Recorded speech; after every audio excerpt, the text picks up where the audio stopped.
मनला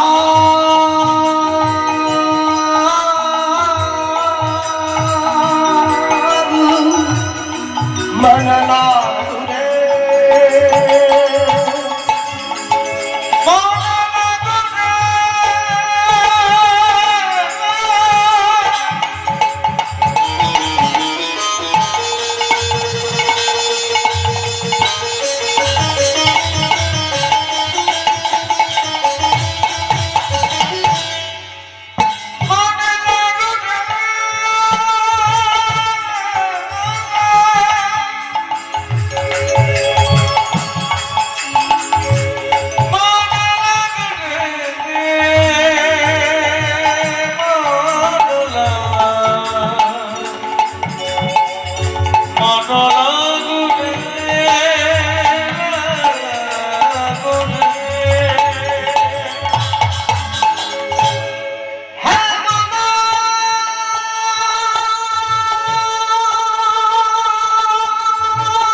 मनला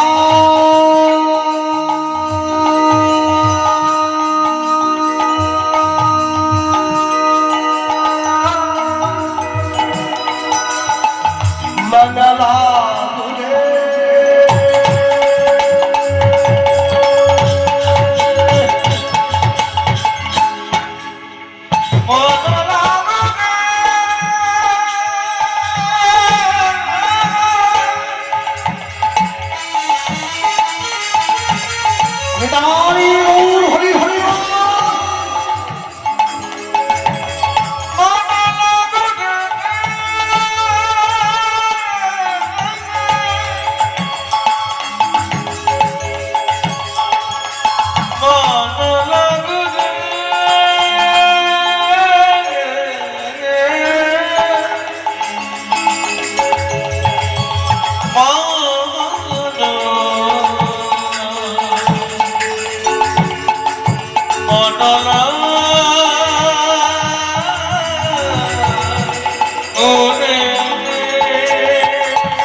तुहर चरण मन लागू रे तुहर चरण मन लागू रे मन तुहर चरण मन लागू रे तुहर चरण मन लागू रे तुहर चरण मन लागू तुहर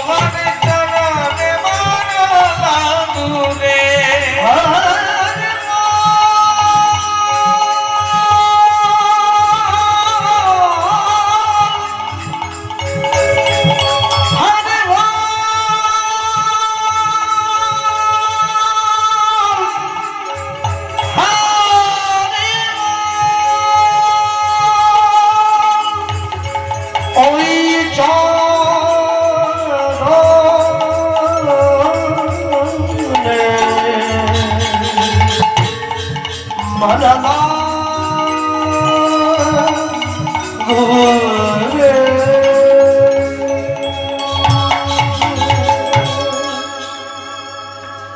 মাথায় বাঁধিয়া পাকে কেহ সেই দলে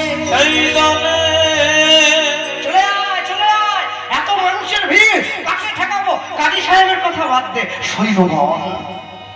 টুপিটা খুলে দিয়েছে, মাথায় পাগড়ি বেঁধে নিয়েছে, মাথায় বাঁধিয়া পাকে কেহ সেই দলে নূর চাপিও লক্ষ্যেতে হরি হরি বলে, হরি হরি বলে। নিয়েছে আয়ন নিয়ে গেল। এবার কেহ বা কারো চরণে দেয় গড়া গড়ি, কেহ বা কারো চরণেতে দেয় গড়া গড়ি, কেহ বা কারো চরণে দেয় গড়া গড়ি।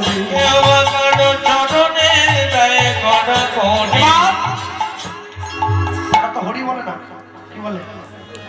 আল্লাহ বলে। কিন্তু আজকে সেই নামে বাদ দিয়া বলে হরি হরি, সেই নাম বাদ দিয়া বলে হরি হরি, সেই নাম বাদ দিয়া বলে হরি হরি, সেই নাম বাদ দিয়া বলে হরি হরি। এক পা দুপা করে এগিয়ে এসছে, সামনে এগিয়ে, আর যেই এগিয়ে এলো মহাপ্রভুকে দেখে কাজী সাহেব লুকিয়ে পড়েছে। নিমাই আমার ঘরের দরজায়। আর যখন এগিয়ে এসছে আর লুকিয়ে পড়লো কাজী সাহেব, আর যেই লুকিয়ে পড়েছে দূর থেকে চিৎকার করে ডাক দিয়ে বলে উঠলো, দূর হইতে কাজী সাহেব লুকাইল জাগিয়া, লুকাইল জাগিয়া, প্রভু তারে বসাইলেন সম্বোধন করিয়া, সম্বোধন করিয়া। মামা তোমার কাজে আমি হইলাম আইলাম অভ্যাগত, আমা দেখি লুকাও তুমি এ ধর্ম কেমত, এ ধর্ম কেমত। কাজী সাহেব মাথাটা নিচু করে নিমাইয়ের দরজার সামনে, নিমাই তুমি যে আমাকে মামা বলে ডেকেছ এতেই আমার মন শান্তি হয়েছে। জানো নিমাই, শোনো মামা, তুমি বিধর্মী কুলে জন্ম নিয়েছ, আমার দুঃখ নেই। আমার দুঃখ কেন জানো মামা? তুমি হরিনাম বন্ধ করে দিলে, তুমি আমার সাধের বিধর্মটা ভেঙে দিলে, তুমি আমার ভক্তদের অঙ্গে আঘাত করলে। শোনো, ভক্ত মোড়ে খাওয়াইলে তবে আমি খাই, ভক্ত মোড়ে না দিলে ওই উপবাসে যাই। ভক্ত মোর মাতা পিতা, ভক্ত মোর গুরু, ভক্ত ভালোবেসে আমায় বলে বাঞ্ছা কল্পত। নিজ নিন্দা আমি সহিবারে পারি, ভক্ত নিন্দা কহু সহিবারে নারী। তুমি সে ভক্তকে আঘাত দিলে। কাজী সাহেব বলে উঠল, মামা শোনো নিমাই, ভক্তদেরকে আঘাত না দিলে আমি কি তোমার চরণ পেতাম? তোমার কাছে আমার যে একটা প্রশ্ন আছে মামা, তুমি না পণ্ডিত হয়েছ, তুমি নবদ্বীপের শাসনকর্তা, বলো নিমাই কি প্রশ্ন তোমার? যেই বলেছে সঙ্গে সঙ্গে নিমাই কাজী সাহেবকে প্রশ্ন করছে, মামা দুগ্ধ কারা দেয়? গাভী। বাহ। আর জমিতে নাঙল চষে কে? বলদ, একে বৃষ বলে। আচ্ছা, গোদুগ্ধ খাও তুমি, গাভী তোমার মাতা, তোমার মাতা। ওই দেখো বৃষ অন্ন উপজয়, কেহ তোমার পিতা, কেহ তোমার পিতা। মাতা পিতা মারি খাও, এবার কোন ধর্ম? এবার কোন ধর্ম? কোন ধর্মে করো তুমি? করো তুমি এমত বিকর্ম, এমত বিকর্ম। কাজী সাহেব নিমাইকে বললেন, নিমাই আমার ধর্ম মতে ওটা যদি না খাওয়া হয় তাহলে আমাদের ধর্মটা তার স্থান হবে না। নিমাই আজ থেকে তুমি কথা দাও, তুমি সমস্ত দুর্নীতি পরিত্যাগ করে তুমি আমার ভক্ত হবে, আমায় ভালোবাসবে। কথা দিলাম, কথা দিলাম। কাজী সাহেব নিমাইকে একটা ফলকনামা লিখে দিয়েছিল, যা হচ্ছে হরিনামের ফলকনামা, যে হরিনামে কেউ বাধা দেবে না। আজ থেকে আমি লিখে দিলাম, নবদ্বীপের মাটিতে এই হরিনাম সকলে গাইবে। আর শোনো, এই যে মিয়াপুর নবদ্বীপের মাটিতে এতদিন পর্যন্ত আমি মায়ামোহে অন্ধ ছিলাম, আমার প্রথম চোখ খুলে গেল। আজ থেকে স্থানটার নাম দিলাম মায়াপুর। মিয়াপুর নয়, ওটা মায়াপুর। তুমি আমার ঘরে এসেছো, তুমি আমায় হরিনাম দেবে। আর শোনো, আজ থেকে আমি কি দেখলাম জানো, গত নিষেধে আমি রাত্রে ঘুমের মধ্যে দেখেছি নৃসিংহ অবতার হয়ে মুখটা সিংহের মতো, দেহটা মানুষের মতো, আমাকে নিজের জানুর উপরে রেখে আমার বক্ষটা বিদীর্ণ করে দিচ্ছে। তুই আমার হরিনাম। আর একদিকে দেখলাম তুমি দাঁড়িয়ে আছো নিমাই। আমি বুঝেছি নিমাই, সবই তোমার লীলা। কিন্তু নিমাই, আমি যে তোমার হরিনাম গ্রহণ করেছি, আমায় একটা কথা দাও তুমি। কি কথা? আমার মৃত্যুর পরে আমার দেহটা তুমি সমাধি দেবে। আর শোনো শোনো, সমাধির উপরে একটা ফুলের গাছ লাগিয়ে দিও, যে গাছ থেকে একটা করে ফুল আমার সমাধির উপরে পড়বে। এরা নবদ্বীপে মলয় চাঁদ কাঠির সমাধি দর্শন করেছেন, দেখবেন চাপা ফুলের একটা গাছ আছে, একটা করে ফুল ঝরে পড়ে সমাধির উপরে। আর ভালো করে নিরীক্ষণ করে চাপা ফুলের গাছটার দিকে তাকিয়ে থাকবেন আধ ঘন্টা। ভালো করে দেখবেন, এমনি এমনি নয়, ভালো করে দেখবেন। দেখতে পাবেন দুটো হাত আছে, পা নিয়ে বসে আছে, মাথাটা আছে, কে ওদিক থেকে দুটো ডাল দাঁতের মতো বেরিয়ে আছে, পরিষ্কার বুঝতে পারবেন কেউ যেন কাউকে কোলে নিয়ে বসে আছে, নৃসিংহ অবতারের মতো। ওই গাছটা তার প্রমাণ এখনো পর্যন্ত রাখা আছে। আমরা দর্শন করেছি, ভালো করে দর্শন করবেন, দাঁড়িয়ে দর্শন করবেন। মনে রাখবেন, ভগবানের নাম, ভগবানের কৃপা সবাই পায় না, যে পায় পেয়ে কি ছাড়া যায়? একবার যদি পেয়ে যায়, পেয়ে কি ছাড়া যায়? পেয়ে কোনোদিন ছাড়তে নেই। কাজী সাহেব নিমাইয়ের চরণটা জড়িয়ে ধরেছে। আমি কোনোদিন কোনো ক্ষেত্রে তোমার এই নাম আমি যেন না ভুলি। আমি যদি তোমার নামটা গাইতে গাইতে পৃথিবীর থেকে চলে যেতে পারি। আমি আশায় আশায়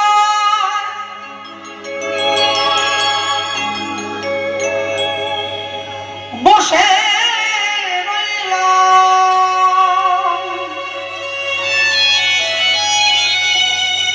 তোমার কৃপা পাব বলে,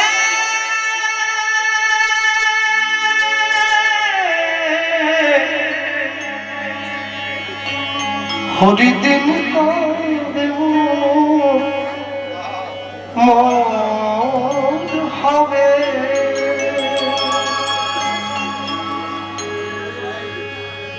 হরিদিন হবে।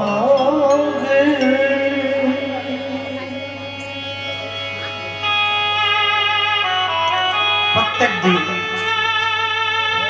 কিছু পারুন আর না পারুন, সারাদিন 24 ঘন্টা সময়ের মধ্যে যে কোনো একটা সময় ভগবানের চরণটা জড়িয়ে ধরে দুফোঁটা চোখের জল দেবেন। আর যখন তার চরণে চোখের জলটা দেবেন, সে সময় যেন কোনো স্বার্থ না থাকে, আপনি থাকবেন আর সে থাকবে। প্রভু, এই সংসারে আমি সবার জন্য সবকিছু দিয়েছি, তোমার জন্য কোনোদিন কিচ্ছু নেই নাই।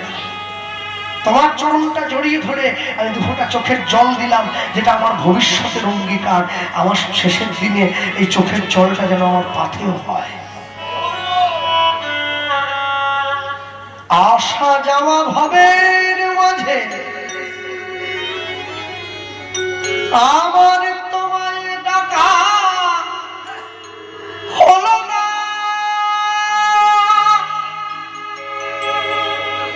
যা চাইব বলে ভেবেছিলাম, তোমার চাওয়া হলো না।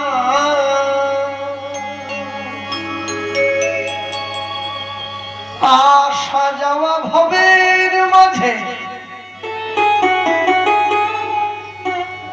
আমার তোমায় ডাকা হলো না,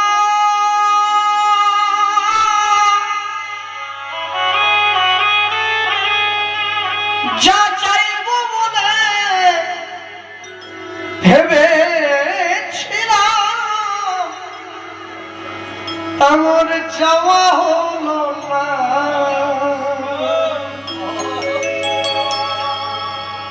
হরি দিন মোর কবে হবে হরি দিন মোর কবে হবে আমায় পার করব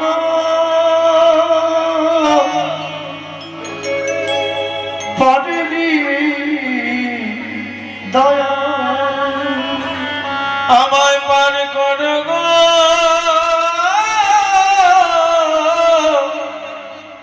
পারে হৃদয়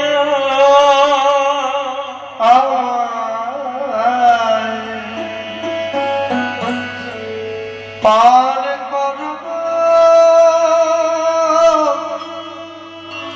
পারবি দয়া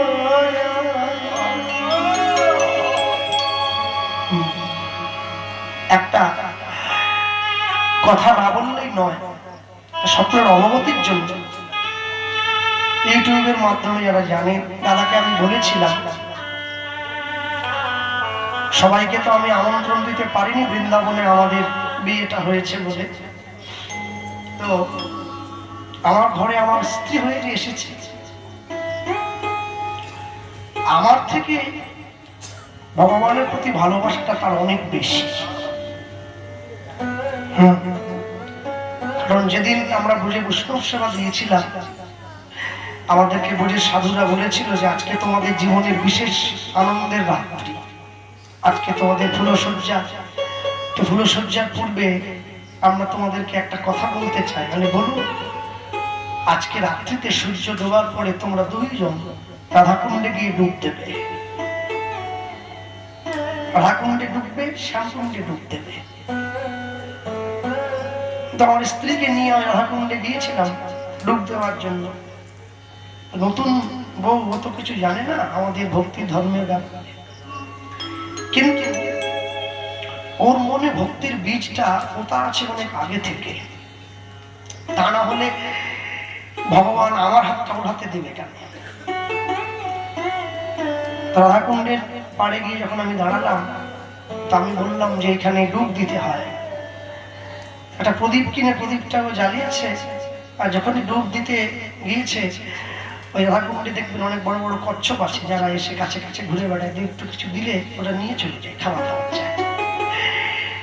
তো কচ্ছপটা যখন এসে, একটা কচ্ছপ বড় রকম কচ্ছপ খুব ওর কাছে এসে ঘোরাঘুরি করছে, ও প্রথমে খুব ভয় পেয়েছে। আমি বললাম, এই কাউকে কামড়া, রাধাকুণ্ড রাধারানীর আশীর্বাদ আছে, তো করুণা আছে, কাউকে তুমি নির্ভয়ে নামতে পারো।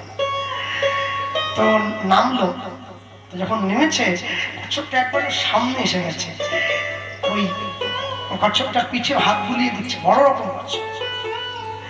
আস্তে করে যখন চলে গেল, ও তিনটে ডুব দিয়ে উঠে এসেছে পাড়ে, উঠে জড়িয়ে উঠে এসে আমার হাতটা ধরে খুব কাঁদছে। তো আমি ওকে জিজ্ঞাসা করে, আমার গুরুদেব ছিল সব, তোকে আমি জিজ্ঞাসা করেছিলাম যে তুমি কাঁদছো কেন, কি হয়েছে? তো আমার বলছে, দেখো রাধাকুণ্ডের একটা কচ্ছপের যে সৌভাগ্য হয়েছে, আমি মানুষ হয়ে আমার সেই সৌভাগ্য হয় না। ওর ভাগ্যটা এমন, ও দিন রাত 24 ঘন্টা রাধাকুণ্ডের জলে সাঁতার দেয়, ওখানে ডুব দেয়, ওখানে থাকে, ওটা ওর বাসস্থান। আর আমি যদি একবার ডুব দিতে আসতে চাই, আমাকে 6 মাস আগে থেকে চিন্তা ভাবনা করতে হয়, আমার সংসার আছে। আমি ওকে বলেছিলাম যে তোমার এই যে চিন্তাটা তুমি যদি অন্তরে বসিয়ে রাখতে পারো, আমি তোমায় বলছি একদিন তুমি আমার থেকে উচ্চ স্থান অধিকার করবে। আসা যাওয়া ভবের মাঝে আমার তোমায় ডাকা হলো না, যা চাইব বলে ভেবেছিলাম তেমন চাওয়া হলো না। হারি দিন কাবে মোর হবে পার কর গো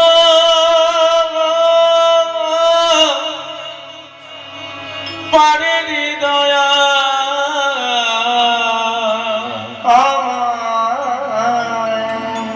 পার কর গো পারে হৃদয় তুমি পারের কর্তা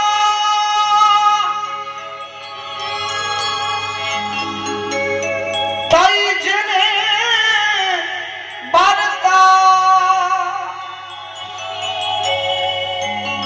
তুমি পারের কর্তা তাই শুনে বার্তা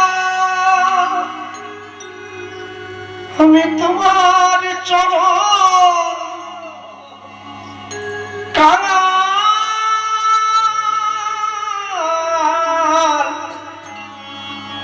আমায় পার করবো পরেরই দয়া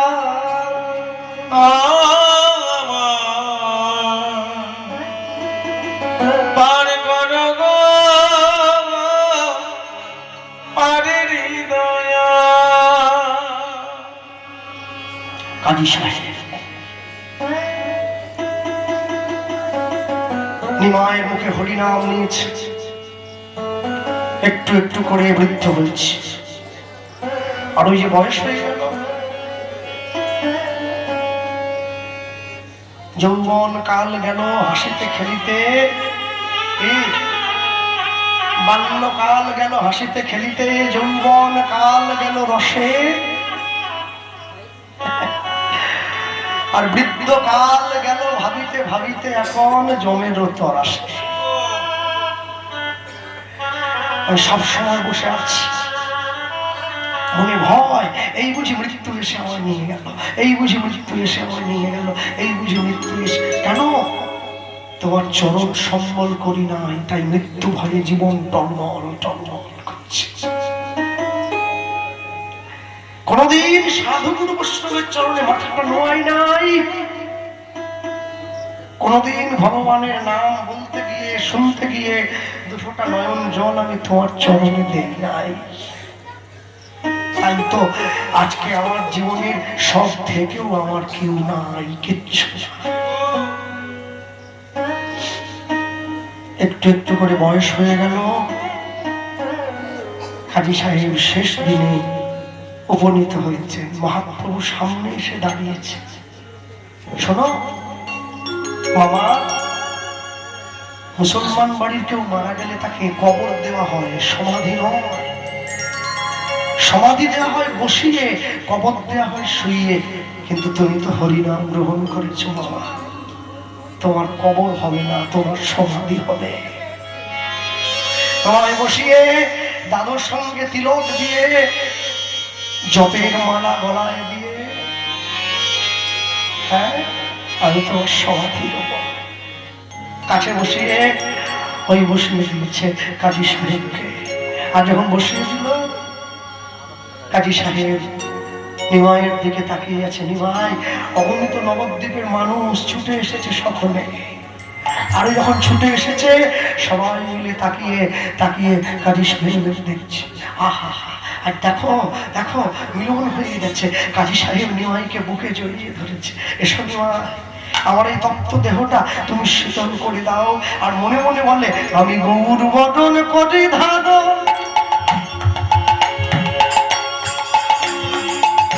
রাখবো হিয়ার মাঝে, গৌরাঙ্গের ভূষণ পরব, যেখানে যা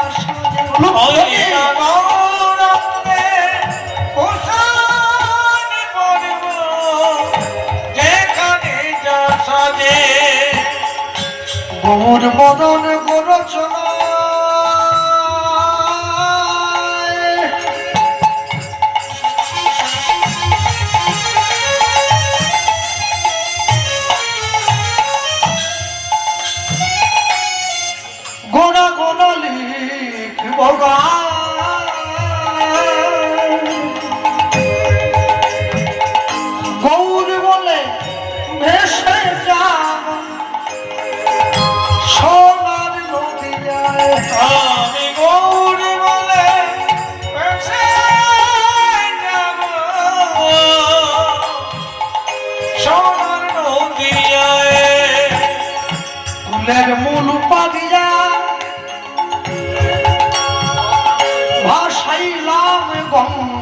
জলে গৌর বলে জীবন যৌবন সমর প্রিয় চরণ তলে নিতাই গৌর বলে জীবন যৌবন সমর প্রিয় চরণ তলে আমি গৌর বলে জীবন যৌবন সমর প্রিয় চরণ তলে ওই না গৌর বলে জীবন যৌবন সমর প্রিয় চরণ তলে আমার আর কি আছে আর কি দেব আর কি আছে আর কি দেব আমার আর কি আছে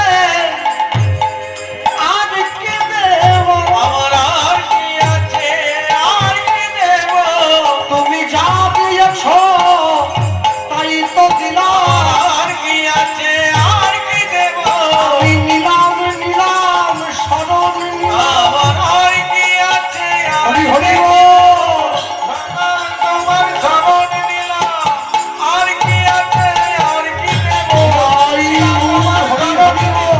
আর কি আছে আর কি দেব নিলাম তোমার শরণ নিলাম আর কি আছে আর কি দেব গৌর বলে জীবন যৌবন সমপ্রিম চরণে আমি গৌর বলে জীবন যৌবন সমর প্রিয় চরণ চরণ তলে সম্মুখে